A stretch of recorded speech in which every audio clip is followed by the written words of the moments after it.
Olá, seja muito bem-vindo e nesse segundo vídeo eu vou explicar para você de forma mais detalhada a análise de um laudo pericial. Dentro desse laudo pericial, o mais importante, o mais relevante é você entender e compreender a estrutura desse laudo pericial. Essa é a parte mais importante, porque esse é um modelo relacionado, é um laudo pericial relacionado ao campo da engenharia, da assistência técnica como técnico em segurança do trabalho, dentro dessa área. Elias, mas a minha área é da saúde, eu sou fisioterapeuta, eu sou psicólogo, eu sou assistente social, não importa. Eu quero que você entenda a estrutura dele, o objetivo, os dados, o momento que ele anota cada item, como que ele produz aquela prova, como que ele conclui e ao final como que ele responde algumas perguntas dentro desse tema, dentro do laudo pericial. Legal? Se você entender essa estrutura, você vai verificar que isso se aplica a qualquer tipo de laudo pericial, qualquer área, esse modelo, essa estrutura. Joia? Esse é um laudo que está disponível lá entre as dezenas de laudos, é um modelo que está disponível para os alunos lá do IAPA.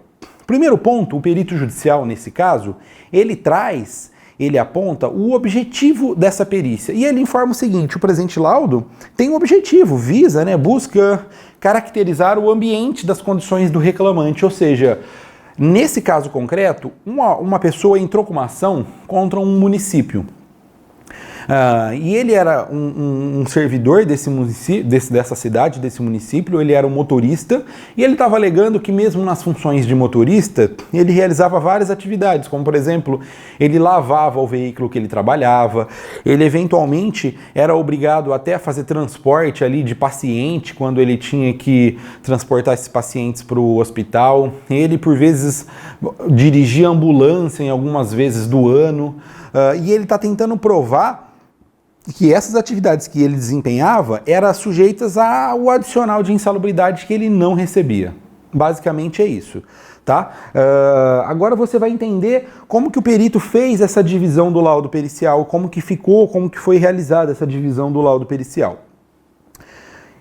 Ele entra num primeiro tópico falando o seguinte: olha, o objetivo desse laudo é tentar entender as condições que o reclamante, que o autor dessa ação trabalhou. Qual que eram as condições de trabalho dele? Esse é o primeiro ponto. Segundo, é analisar também se ele tem direito à insalubridade, por exemplo, que foi requerida, fruto do contato com um agente químico, físico ou biológico, como ruído, como agentes biológicos, o risco à sua saúde pelo fato de trabalhar, eventualmente transportar passageiros para o hospital, pelo fato de ter contato com a umidade, quando ele lavava o veículo sem nenhuma proteção, e não era função dele, porque ele era motorista do veículo, não tinha que lavar o carro. Em razão disso, o perito vem e retrata no laudo. Por isso, eu vou tentar comprovar nesse laudo e vou usar para isso a norma regulamentar número 15. Então, ele já fala direto, nesse primeiro parágrafo, o presente laudo tem o objetivo de entender as condições de trabalho do reclamante, o ambiente dele, e verificar se ele vai ter direito, se tem enquadramento para um adicional no salário dele relativo à insalubridade. Isso é típico, é comum para quem é engenheiro. Se fosse, por exemplo, aqui um assistente social, ele ia apontar no laudo. O objetivo desse laudo é tentar realizar um relatório para saber se o autor da ação tem direito a um benefício de prestação continuada de um salário mínimo que é devido para as pessoas idosas ou com deficiência, com baixa renda, que não pode trabalhar, que tem a renda per capita familiar abaixo hoje de metade de um salário mínimo, antes era um quarto do salário mínimo, e aí ele retrata o objetivo do laudo. Se fosse, por exemplo, alguém da área da saúde, um fisioterapeuta, um técnico em enfermagem, um enfermeiro, não importa, ele ia retratar. O objetivo desse laudo é tentar provar a exposição daquele trabalhador, a NR17 aqui ele ia colocar, em razão da ergonomia dele, da postura que ele ficava quando ele trabalhava naqueles movimentos repetitivos. Se fosse um arquiteto, por exemplo, um corretor de imóvel, ia falar sobre um laudo de avaliação num processo XYZ.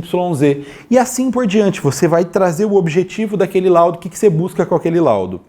Logo em seguida, ele traz os dados do processo. Quem entrou com a ação, a gente chama de reclamante. Quem sofreu, reclamada. E a vara? Ou seja, onde esse processo está andando? A metodologia do laudo dele que ele fez na casa dele. Ele vai apontar o seguinte: olha, o método que eu vou usar é um método que é aceito pelo Ministério do Trabalho, por exemplo. Porque o Ministério do Trabalho fala que têm direito à insalubridade com base nessa norma regulamentadora deles, número 15. Se você fosse fisioterapeuta, olha, a norma regulamentadora número 17 fala sobre ergonomia. Se você fosse arquiteto, você ia falar o seguinte, olha, a característica que eu usei para fazer a avaliação aqui desse imóvel foi pautado nisso. Se você fosse enfermeiro, assim por diante. Então, pedagogo, eu não sei a sua área de atuação específica. Eu sou contador, eu sou administrador, eu sou da área da gestão, eu sou atuo no campo do meio ambiente. Eu não sei, mas você ia colocar aqui qual seria o fundamento principal para você se utilizar dentro da sua metodologia. É claro que tem outros pontos que não está nesse laudo, que a gente aponta lá, que é importante você copiar e colar e incluir na metodologia para ela não ser tão impugnada ou reduzir a chance dela ser impugnada. Aí, diligência. Dentro da diligência, o que é diligência, Elias? É só um nome chato para falar o seguinte, ele fez uma visita com uma verificação, com uma análise. Então, dentro do direito, dá-se o nome de diligência, tá? É como se fosse uma verificação, uma averiguação dos fatos. Então, ele começa o seguinte, com devido cuidado, sem subjetivismo e com embasamento técnico, foi realizado um inquérito preliminar. Inquérito preliminar, nem essa expressão seria particularmente a mais correta. Basicamente, eu gostaria muito que você apontasse aqui nessa diligência. No dia tal, compareci no local X de trabalho dele para verificar os fatos que foram descritos no seu pedido inicial, se realmente é possível realizar a prova pericial para comprovar ou descartar a sua atuação e o seu direito a um adicional de insalubridade pautado nisso. Mas ele coloca uma linguagem mais técnica porque ele quer assim fazer, então não tem problema nenhum. E aí ele avança dentro dessa diligência que foi realizada. E ele fala, olha, foi realizada essa diligência, tá? Eu compareci lá na cidade, e aí no dia ele vai retratar o seguinte, olha, as atividades que ele verificou, então basicamente vamos voltar para o caso. Trata-se de um empregado de um município, e esse empregado desse município exercia uma função de motorista. Ele entrou com uma ação contra a prefeitura para falar que, mais do que motorista, ele estava sujeito a ter direito a um adicional no salário dele de insalubridade, porque o local dele era insalubre. O perito ligou para as partes, claro que não escreve aqui, mas ele entrou em contato ou mandou um e-mail, compareceu no dia lá na prefeitura, sentou numa sala lá com o representante da área, por exemplo, o chefe dos motoristas, que sempre tem lá na prefeitura alguém que responde por isso, se a prefeitura for pequena, se for grande, não sei. Às vezes vai um secretário de um... Secretário geralmente não vai, só a cidade é muito pequena, vai um secretário lá acompanhar, o advogado da prefeitura, o procurador, do outro lado o advogado da outra parte. E ele, nessa relação, ele começa a perguntar para o reclamante, para o autor da ação. Ele fala, olha, você trabalhou aqui ou trabalha aqui ainda? Eu trabalho aqui ainda. Ah, você trabalha, trabalho. Desde quando? Ah, eu sou motorista aqui desde X. E o que você faz aqui? Ah, eu faço isso. E ele foi descrevendo. Nesse caso concreto, declara o reclamante que no período que ele trabalhou para lá, no caso ele pode ter saído da empresa não, da prefeitura, ele ficou exposto a agente físico, químico e biológico. Ele fazia manutenção de veículo, lavagem de veículo e transporte de paciente. Então vou repetir, ele fala que ele entrou na reclamada em 1999. E desde 1999 ele realiza essas funções. Ele fala que em outubro de 2012 ele parou de receber o adicional de insalubridade que ele vinha ganhando. Ou seja, ele na função de motorista ele já vinha recebendo o adicional de insalubridade. Quando chegou em outubro de 2012, a prefeitura simplesmente cortou o adicional de insalubridade dele. Elias, mas pode cortar? Pode. Às vezes a prefeitura fala o seguinte, olha, como hoje ele trabalha, por exemplo, com menos exposição, ou a atividade dele não é mais insalubre, ele não tem mais direito, ela faz um laudo interno na própria prefeitura lá, contrata às vezes alguém, faz um PPP, aponta lá na documentação dele, faz um laudo técnico ambiental das condições de trabalho e que cessa, notifica o funcionário da prefeitura e para de pagar aquele adicional, porque as condições em que ele estava exposto, por exemplo, não são mais as mesmas. Mesmo que às vezes ele continue trabalhando no mesmo ambiente, porque às vezes agora a prefeitura está dando EPI ou mudou alguma situação e ela cortou. Nesse caso não foi assim. E aí ele avança, ele falando o seguinte, olha, segundo a avaliação no lugar que ele foi, ele trabalhou até 2014 no setor da educação, onde ele dirigiu uma perua Kombi. E ele realizava as seguintes atividades dentro dessa perua Kombi. Ele transportava alunos para pai, logo pela manhã, ele transportava merenda 2 vezes por dia, alimentação, ele transportava pacientes para o pronto-socorro, ele fazia a lavagem e a manutenção do veículo em diversas tarefas, 3 vezes, 1, 2 ou até 3 vezes ao dia, porque ele ficava incumbido dessa tarefa, levava meia hora para lavar, ele usava água e desincrustante ácido 2 vezes por semana. Ele engraxava também a suspensão do veículo, levando meia hora para fazer isso. Após o setor de educação, o reclamante passou também a trabalhar no setor de obras, no caminhão de caçamba, ele carregava lixo, entulho e assim por diante. E ele vai descrevendo aquilo que ele falou. E ele vai lá e bate foto da perua, ele bate foto do local, olha aqui, o local onde o reclamante realizava a lavagem do veículo. Esse aqui é o local da prefeitura, né? Bem higiênico, bem bonito, né? Ele entrava aqui embaixo e lavava o veículo, sem nada. Isso aqui, eles chamavam aqui de terreirão. Vai lá no terreirão e lava o veículo. Era um terreno na parte de trás, ali próximo à prefeitura, e ele lavava o veículo lá.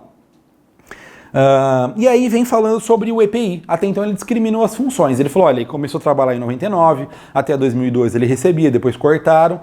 Ele exerceu essas funções lá, ele lavava veículo, ele transportava paciente, e se você notou, foi sendo discriminado exatamente cada passo daquela entrevista inicial que ele realizou.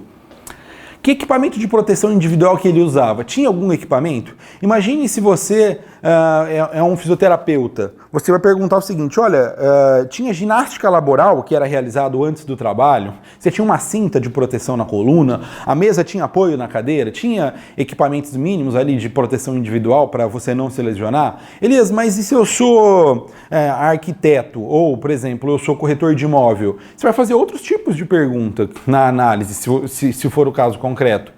E se eu for, por exemplo, enfermeiro e eu estou avaliando aqui, nesse momento, se aquele paciente, se ele se contaminou no hospital e se o hospital tem responsabilidade, ou se ele já tinha sido internado outras vezes, você vai avaliar o prontuário médico. Você, como enfermeira, vai comparecer naquela perícia e vai falar, olha, quero verificar um prontuário médico, quero analisar o prontuário médico, entender que medicamento que foi ministrado, quando foi, e você vai fazer toda essa análise da documentação e vai fazer esse tipo de pergunta. Aqui as perguntas são sobre equipamento de proteção individual.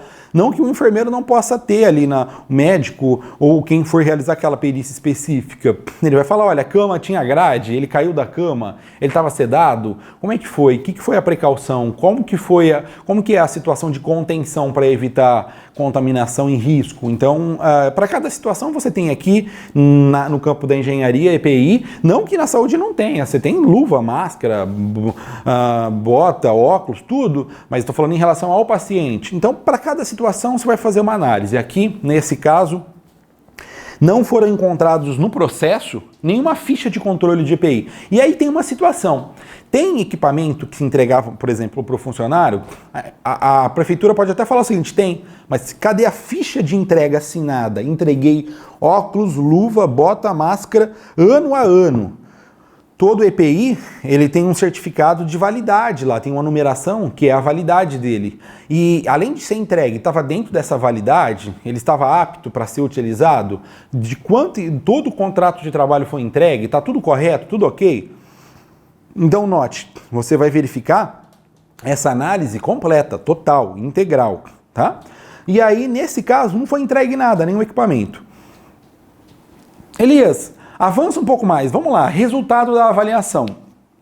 Agora, é a avaliação que o perito fez, porque ele está fazendo esse laudo na casa dele. Então ele vai falar o seguinte, olha, eu verifiquei o ruído, por exemplo. Eu avaliei o ruído e verifiquei que a quantidade de ruído que foi realizado, tal, num plano X, a uma distância X do ouvido, e obtive o seguinte resultado, 75,23, por exemplo, decibéis.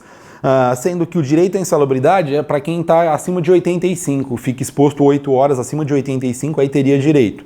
Então, nesse caso, ele não vai ter direito à insalubridade, porque 85 tem que ficar 8 horas. Se fosse, por exemplo, 92 decibéis, 3 horas é o máximo de exposição, porque senão a pessoa pode perder a audição e aí você tem direito a receber um adicional por isso. Então, ele mediu, ele aferiu ali o ruído. Elias, mas o ruído de hoje é o mesmo da época? Nunca é. Ele vai tentar ver se ele consegue. Onde ele vai verificar? Ou ele mede o ruído, pergunta para ele, olha, é mais ou menos essa situação? É aqui que você trabalha? É, então vamos medir. Põe o caminhão para funcionar. Vamos medir o ruído no caminhão. É esse que você trabalha? É. Se não existe mais aquilo, ou aquela situação é outra. Você tem dois caminhos. Você vai avaliar a documentação.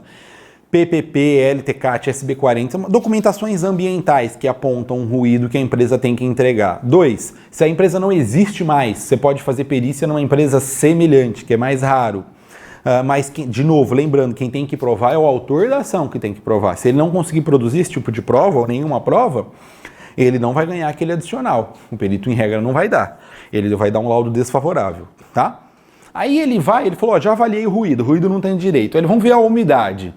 Através do depoimento do reclamante e do paradigma, do seu Geraldo, por quê? Porque ele viu que o motorista, e ele conversou com alguém que estava próximo no dia dessa perícia. Ele falou, olha, o senhor trabalha aqui, eles lavam veículo naquele terreno mesmo, como é que funciona? Ela lava 3 vezes por semana, faz isso. Ah, legal. Então, conforme o que o autor da ação falou, mais um paradigma, ou seja, uma pessoa que estava lá no dia que eu perguntei, ele fazia isso. Fazendo isso, ou seja, realizando essa lavagem, no final, ele pode ou não retratar se está ou não exposto à umidade, tá? Com base nisso. Agentes químicos. Aqui ele falou que não ficava exposto à umidade. O reclamante não está exposto à umidade, pois realiza a lavagem do seu veículo a cada 2 dias, levando 30 minutos por lavagem, onde a exposição se dá em caráter eventual. O paradigma aqui, que era um paradigma da prefeitura, no caso, falou que no setor de obras não dá. E foi avaliando por setor. Ele falou, olha, nesse setor ele fazia isso, naquele ele fazia isso.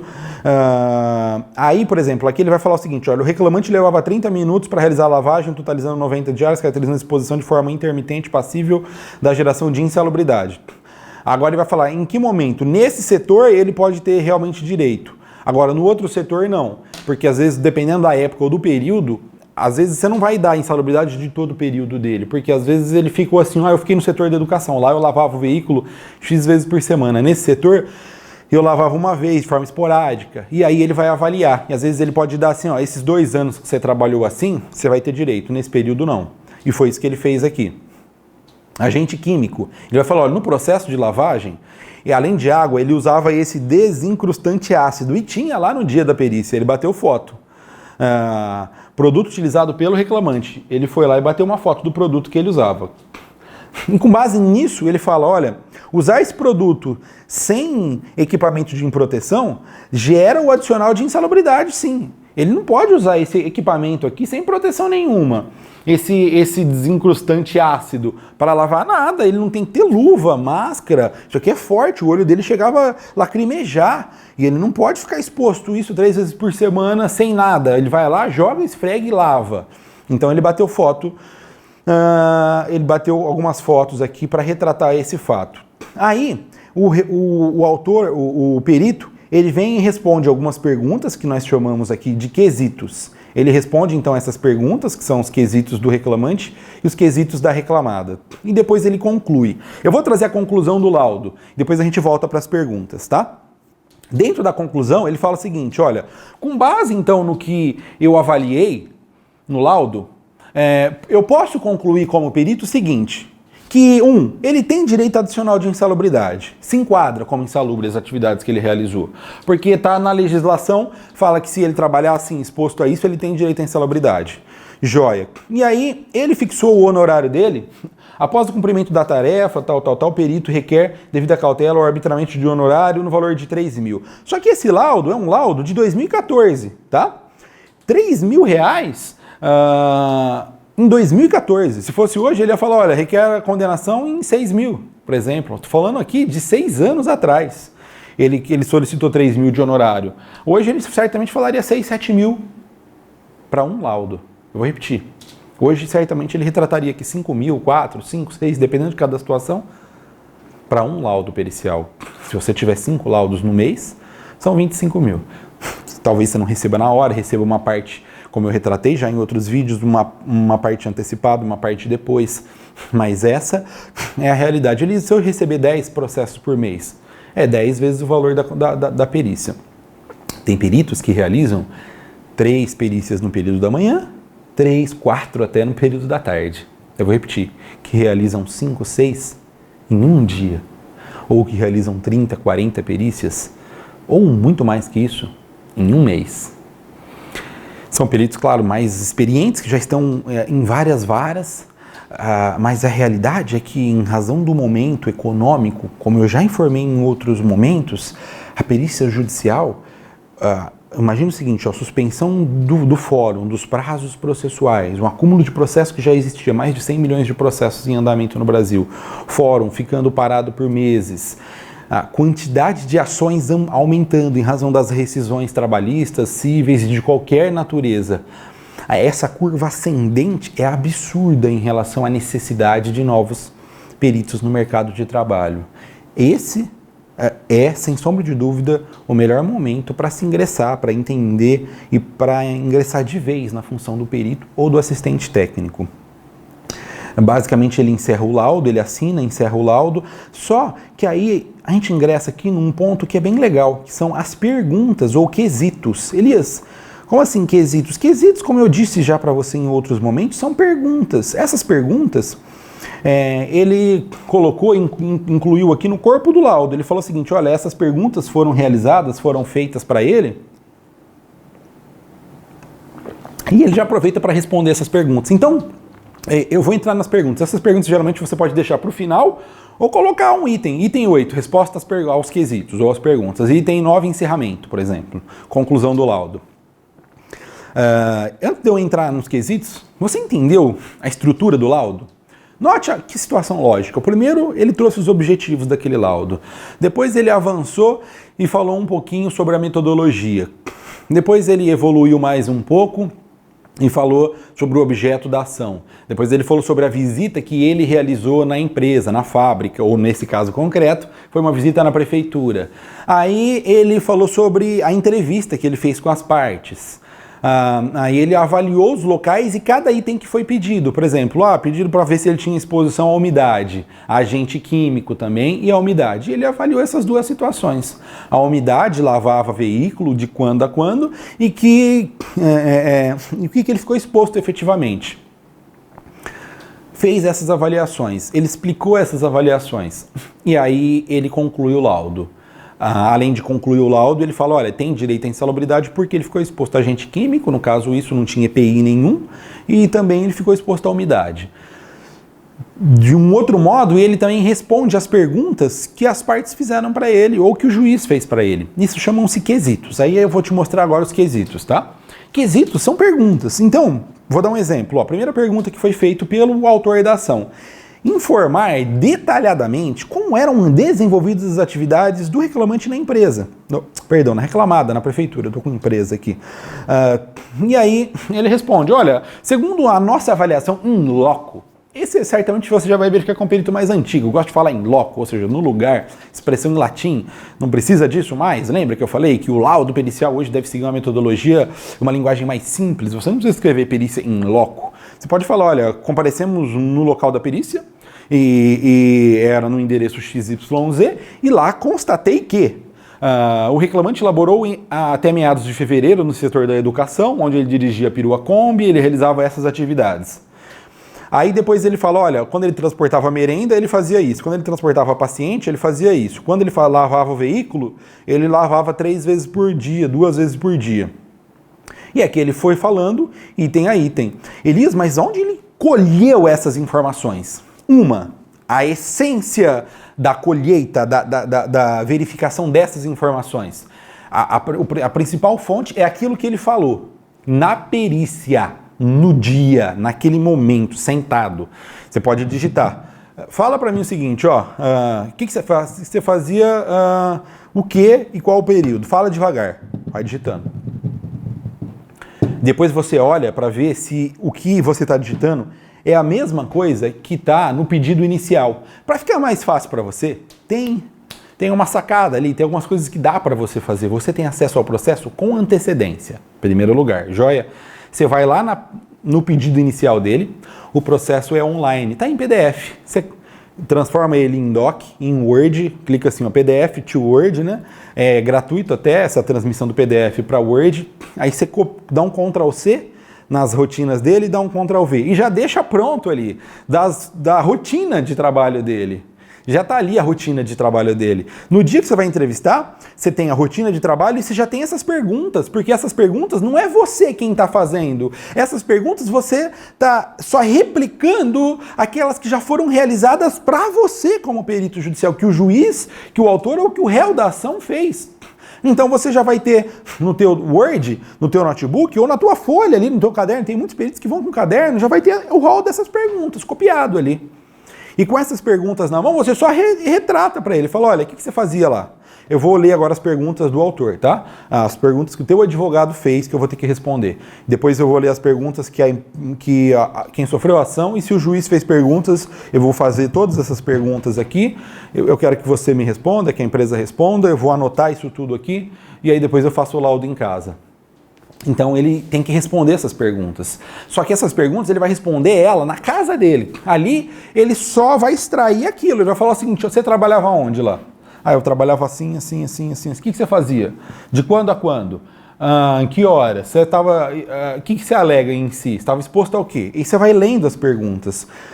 Como, por exemplo, descreva as condições existentes no local de trabalho. Você é perito, você vai ter que responder essa pergunta na tua casa, não vai? É você quem vai responder essa pergunta, não vai? Legal. Só que para você responder essa pergunta, você tem que saber o que tem na condição lá. E aí o perito fala o seguinte: olha, a exposição da reclamante e agente insalubre está descrita no item 7. Isso aqui eu não recomendo. Porque as condições de trabalho, copia e cola.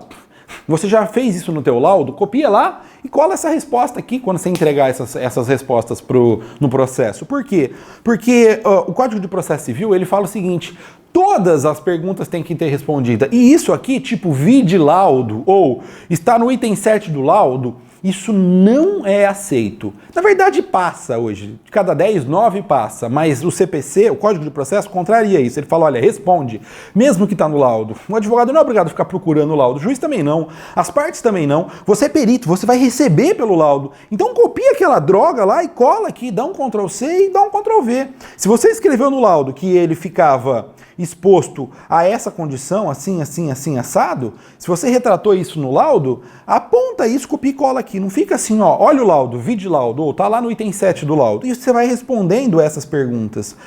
Elias, eu posso responder assim? Não. Sim. Ó, nos termos do anexo 15, é possível concluir que o reclamante ficou exposto a agente biológico? Não. Não responde assim. Não, não é possível. Não. Só não. É possível concluir que ele... Aqui que é agente biológico. Risco de contaminação, de doença, principalmente na época que ele ficou trabalhando, transportando paciente. Responde assim, ó, não.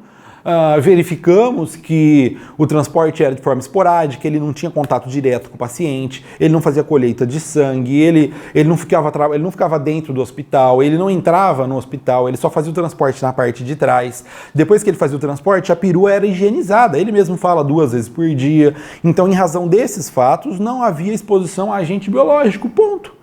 Custa fazer isso? Tem que responder assim, ó, não, sim, vide laudo, olha o laudo, tá no laudo. Tem muito perito que ainda faz isso.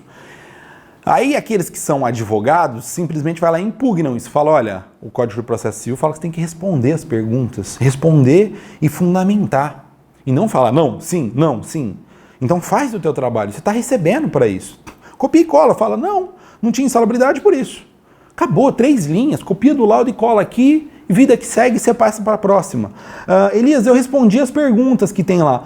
Essas perguntas, eu garanto para você, 90% é o laudo. Você pode copiar do laudo e colar na pergunta. Copia do laudo e cola na pergunta, porque eles vão perguntar nesse caso o seguinte, olha, ele ficava exposto? Ficava. Que agente? Quando? O que ele fazia? Qual tempo que ele trabalhou? Ele tem direito a isso? Por quê? Não. Quais? Você copia e cola, você já fez o laudo.